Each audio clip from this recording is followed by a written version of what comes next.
Greetings from Washington, D.C. This is Peter Thomas. I'm the General Counsel of the National Association for the Advancement of Orthotics and Prosthetics. We're doing a mid-month update this month because the President just released its fiscal year 2014 federal budget. The House and Senate have already passed their own budgets, and now the President has finally released his. It's 2 months late. To find out more about the President's budget and about what we can expect over the next couple of months in the way of Medicare and Medicaid reforms, tune into a conference call for all NAAOP members on Wednesday at 12 noon Eastern Time.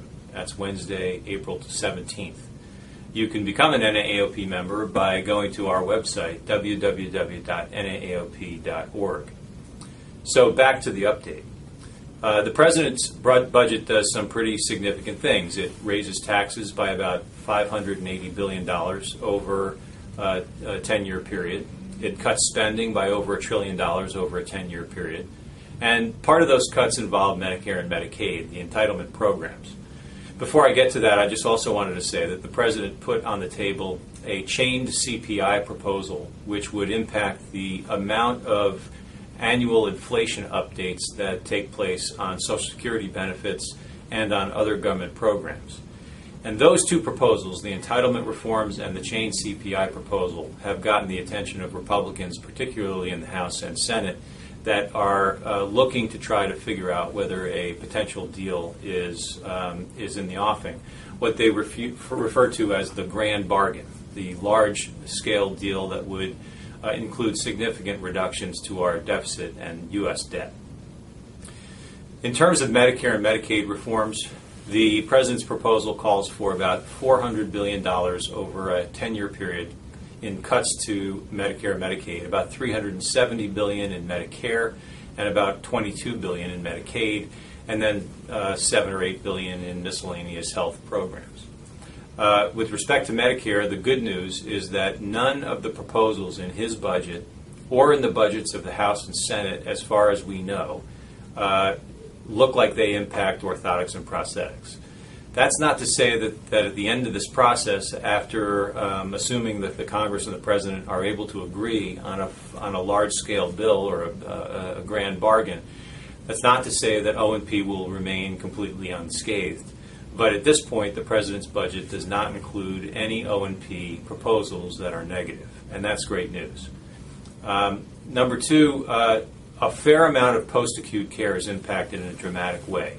So there are cuts to post-acute care in the way of rehabilitation hospitals, home health care, skilled nursing facilities. They cut hospitals and physician pay and therapy reimbursement. And so a whole host of providers are on the chopping block in the context of the federal budget. Again, this is not law. This is just the President's proposal. And it will take the Congress sitting down with the President to try to arrive at a final bill in order to have some of these changes that were proposed put into law. On the Medicaid front, there's about $22 billion in spending cuts over a 10-year period, but that's down considerably from $100 billion that the President proposed just last year.